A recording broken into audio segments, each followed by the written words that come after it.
चलिए compound microscope देखते हैं हम लोग। तो कंपाउंड माइक्रोस्कोप में क्या होता है, दो लेंस होते हैं। तो हमने सिंपल माइक्रोस्कोप में क्या देखा था, एक प्रॉब्लम थी उसमें कि एम का जो फॉर्मूला था वो था 1+d/f। अब फोकल लेंथ को आप एक सर्टन लिमिट से ज़्यादा कम कर सकते नहीं हो, यानी कि मैग्नीफाइंग पावर को आप एक सर्टन लिमिट से ज़्यादा नहीं बढ़ा सकते। तो कंपाउंड माइक्रोस्कोप इस प्रॉब्लम को सॉल्व करता है। तो इसमें क्या होता है, दो लेंस होते हैं, ठीक है, दो लेंस होते हैं। एक लेंस जो होता है वो ऑब्जेक्ट की तरफ होता है, उसे हम बोलते हैं ऑब्जेक्टिव लेंस, और एक लेंस हमारे आंखों की तरफ होता है, उसको हम लोग बोलते हैं आई पीस, ठीक है।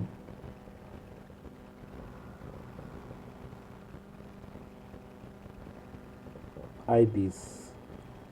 अब क्या है, जो पहला लेंस होगा, इस पहले लेंस में ये ऑप्टिकल सेंटर है, देखो ये ऑप्टिकल सेंटर 1, ये ऑप्टिकल सेंटर 2, और ये सपोज फोकल लेंथ है हमारे पास।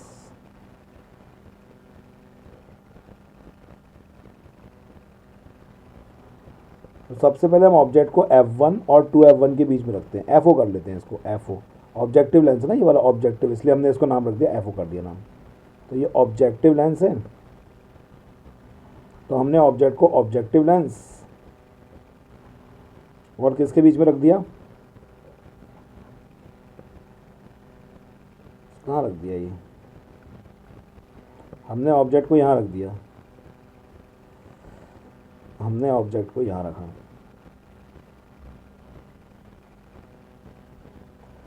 फोकस FO और 2FO के बीच में, मतलब हम पहले लेंस से थोड़ी सी मैग्नीफाइड इमेज चाहते हैं, तो इसकी थोड़ी सी मैग्नीफाइड इमेज बन गई हमारे पास, ठीक है। यहाँ से निकलेगी फोकस से, इसकी कोई फोकस होगा उससे निकल जाएगी, और जो ऑप्टिकल सेंटर से होके जाएगी वो तो अनडिवाइडेड जाएगी, तो ये यहाँ आके मिल रही है,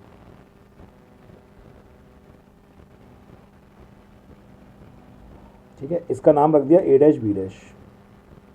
ये इसके कंपैरिजन में थोड़ी सी बड़ी होगी,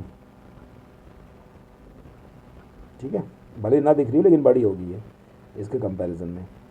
अब यहाँ पर क्या होगा, ये जो लेंस, ये जो इमेज बनी है, ये इस सेकंड वाले लेंस के लिए ऑब्जेक्ट की तरह काम करेगा। तो फाइनल इमेज कहाँ बनेगी, देखो इस तरीके से गया, यहाँ चला गया, ये ऐसे चला गया,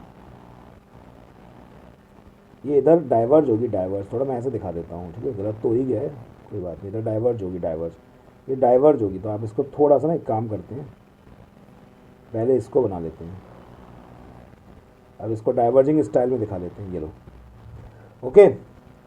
तो अब यहाँ पर हमारे पास ये फाइनल इमेज बन रही है,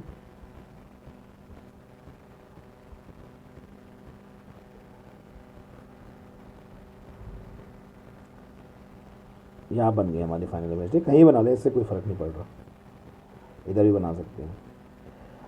इसका नाम हमने रख दिया A', B'।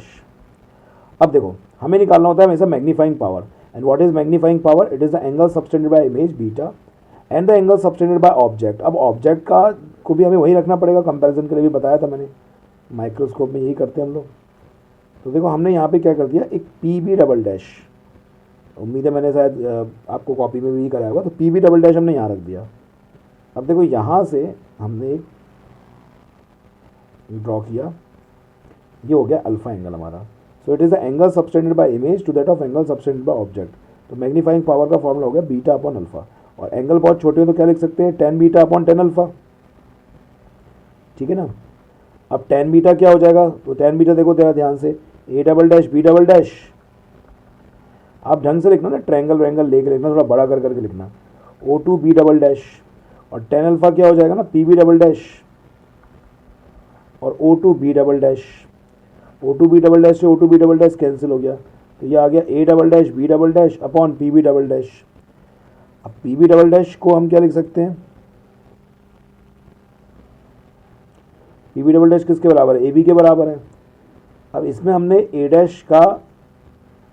B' का मल्टीप्लाई भी कर दिया इस इक्वेशन में, यहाँ तक तो आ ही गया होगा। अब A', का मल्टीप्लाई भी कर दिया और A', का डिवाइड भी कर दिया। अब इसको हम क्या लिख सकते हैं, A', B' अपॉन A', इस टर्म को यहाँ लिख लिया, और यहाँ पे हो गया A', B' अपॉन AB। वैसे इसको कोई करने की ज़रूरत नहीं थी, लेकिन एक्चुअली हमारे इतना सिलेबस में ये चीज़ मेंशन नहीं है, इसलिए हमें करना पड़ रहा है।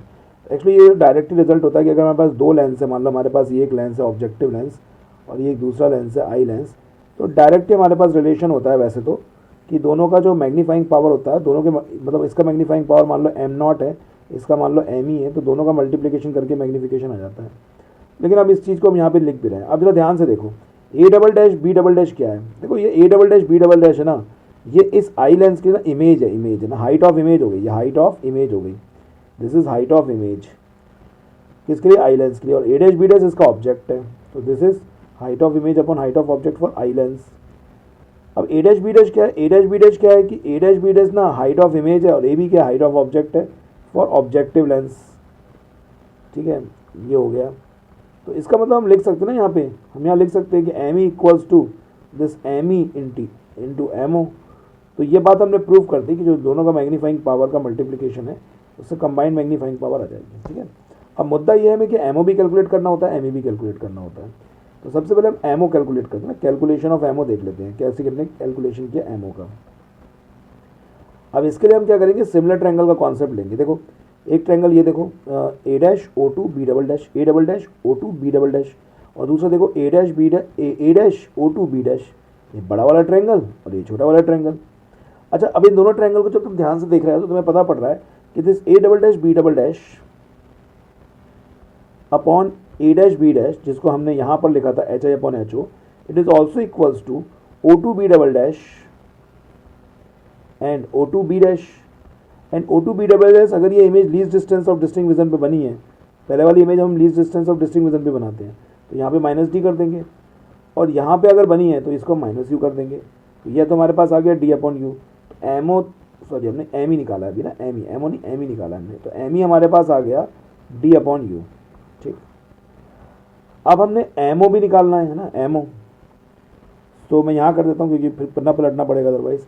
तो एमओ देख लेते हैं हम ना, एमओ का कैलकुलेशन। तो एमओ का कैसे करेंगे कैलकुलेशन, तो देखो एमओ क्या है ना, एमओ के लिए हमने क्या लिखा है यहाँ पे, it is A dash B dash upon A B, A dash B dash upon A B. अगर तुम सिमिलर ट्रायंगल की प्रॉपर्टी लगाओ, देखो ए डैश बी डैश आपको यहाँ से मिल रहा है, इधर से A dash O one B dash, और यहाँ से मिल रहा है A B, so A O one B, A dash B dash O one यहाँ पे, और A dash A O one B. तो यहाँ पे क्या हो जाएगा, it is the height of image, it is height of object, it is height of image upon height of object, ठीक है ना। और इसको हम और क्या लिख सकते हैं, इसको हम लिख सकते हैं, देखो जरा ओ वन बी डैश और O one B, and what is this O one B dash, ये ओ वन बी डैश है क्या आखिर यहाँ से यहाँ तक, भाई ये आपकी इमेज है ना, इमेज जो बन रही है ऑब्जेक्टिव के द्वारा, तो इसको आप प्लस का वी ओ बोल सकते हो, और इधर ये चीज़ क्या है, इसको आप माइनस का यू ओ बोल सकते हो। तो इसका हमारा रिजल्ट आ गया ना, प्लस का यू और माइनस का वी ओ, तो ये रिजल्ट आ गया ना। इसका मतलब कुल मिला के हमारे पास रिजल्ट आ गया, हमारे पास टोटल रिजल्ट जो आ गया वो आ गया एम इक्वल्स टू है हमारे पास M E into M O. हमारे पास जो एम ई है वो है डी अपॉन यू, और एम ओ, ठीक है ना। थोड़ा मैं इसको ना पहले एमओ लिखता हूँ हमेशा, क्योंकि ऑब्जेक्टिव पहले दिखता है ना, कुछ नहीं होता उससे, कुछ दिमाग में वही फंसा हुआ है, फॉर्मूला उसी रूप में याद है, तो लिख लेते हैं अपन, ठीक है। तो एमओ कितना था हमारे पास, एमओ हमारे पास आया ये वी अपॉन माइनस यू ओ, और एम ई कितना आया डी अपॉन यू ई, ठीक है ना। अच्छा हमने सिंपल माइक्रोस्कोप के डेरिवेशन में एक और बात प्रूव करी, तो उसको हमने डायरेक्ट लिख लेंगे यहाँ पे ना। तो केस वन करते हैं, तो मेन फॉर्मूला आएगी हमारे पास, case one, if image is formed at least distance of distinct vision, least distance of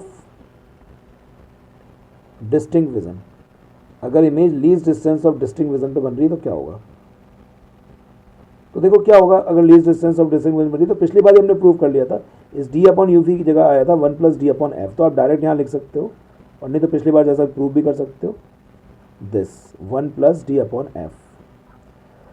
हम ऐसा क्यों करते हैं, इस रूप में क्यों बदलते हैं फॉर्मूले को, क्योंकि हमें ना फोकल लेंथ दी होती है आई लेंस की। अब तुम्हारे दिमाग में एक और क्वेश्चन होगा, सर फोकल लेंथ सिर्फ आई लेंस की दी रहती है, ऑब्जेक्टिव की नहीं दी रहती क्या, हाँ भाई ऑब्जेक्टिव की भी दी रहती है ना। तो हमें इस फॉर्मूले को भी ना एफओ के टर्म्स में बदलना पड़ेगा। तो इसके लिए एक अप्रॉक्सीमेशन, हम एक एजम्पशन लेके चलते हैं, छोटा सा ना एजम्पशन लेके चलते हैं। देखो मुझे एक बात बताओ, अगर ऑब्जेक्टिव पे जो ऑब्जेक्ट रखा है ऑब्जेक्टिव लेंस के लिए जो ऑब्जेक्ट रखा है, यही डिस्टेंस अगर एफ ओ यानी कि फोकल लेंथ के बराबर हो, ये चीज़ अगर फोकल लेंथ के बराबर हो, if u equals to F O, if u equals to F O, अगर यू की वैल्यू एफ ओ के बराबर हो, तो मुझे बताओ क्या वी ओ लेंस के लेंथ के बराबर नहीं हो जाएगा? देन वी ओ, ये वी ओ किसके बराबर हो जाएगा?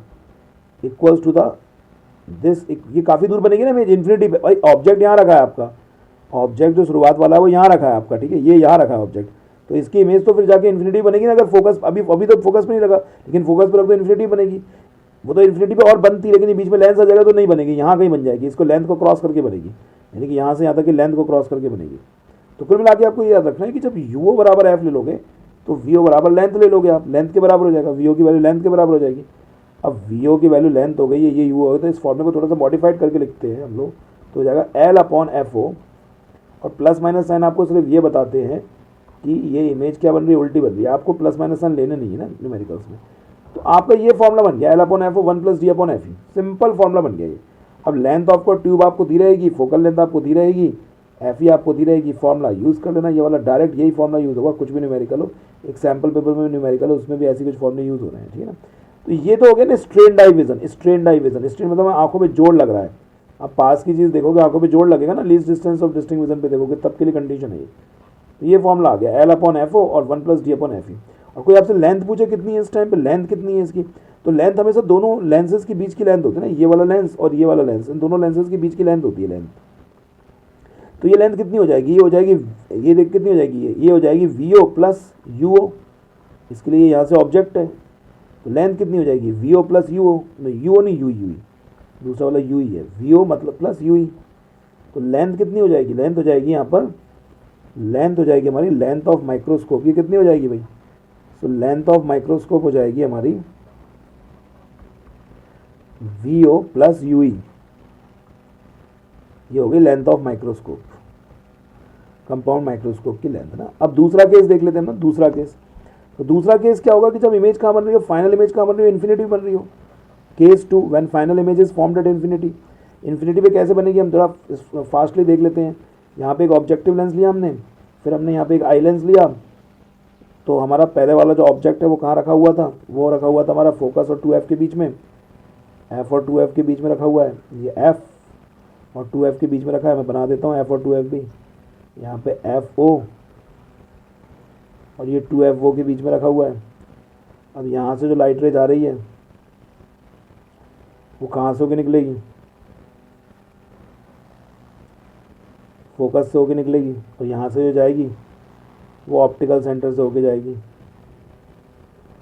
अब मैं ये कह रहा हूँ, यहाँ पे मिला देते हैं, ठीक है। अब मैं ये कह रहा हूँ कि यहाँ से अगर कोई इमेज बन रही है, ये अगर इसके फोकस पे रखी हो, ये इसके फोकस पे रखी हो ना, आई पीस के फोकस पे रखी हो, आप रख लेना ऐसे फोकस पे रखी हो, तो इमेज तो अब इन्फिनिटी बनेगी। तो ये when image is formed at infinity, final image is formed at infinity, तो ऐसा कब होगा, ऐसा तब होगा जब यू ई की वैल्यू एफ ई के बराबर हो जाएगी।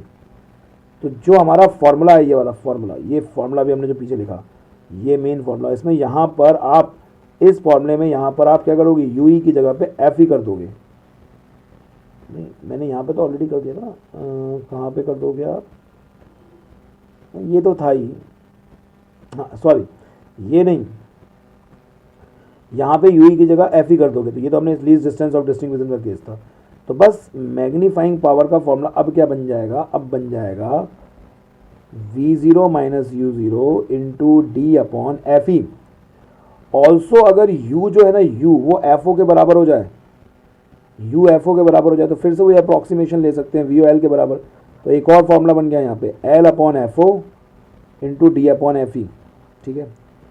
अब यहाँ से हम क्या देख रहे हैं ना, कंपाउंड माइक्रोस्कोप के फॉर्मूले में दोनों चीज़ें ना इन्वर्सली प्रोपोर्शनल है ना, FO और FE दोनों इन्वर्सली प्रोपोर्शनल है, यानी जितना ज़्यादा फोकल लेंथ छोटी होगी ना दोनों की, उतना ज़्यादा मैग्नीफिकेशन होगा, उतना ज़्यादा मैग्नीफिकेशन होगा, जितनी ज़्यादा फोकल लेंथ छोटी होगी उतना ज़्यादा मैग्नीफिकेशन यहाँ पर हमें मिलेगा, ठीक है ना। अब यहाँ पर आता है टेलीस्कोप, लेकिन इससे पहले ना मैं आपको बता दूं कि इसमें FO और FE दोनों बड़े छोटे होने चाहिए। लेकिन अगर आपसे कोई ये पूछे कि इन दोनों में से भी कौन छोटा होना चाहिए, FO और FE में से भी कौन छोटा होना चाहिए, एफ ओ और एफ ई में से कौन छोटा होना चाहिए, तो एफ ओ यहाँ पे छोटा होना चाहिए, एफ ई यहाँ पे बड़ा होना चाहिए, क्योंकि जिसकी फोकल लेंथ बड़ी होगी उसका पावर रिड्यूशन हो जाएगा, ठीक है ना। सर मैंने उल्टा बोल दिया, टेलीस्कोप के बाद बताता हूँ इसके बारे में, थक गया मैं टेलीस्कोप अगले वीडियो में रिकॉर्ड करता हूँ।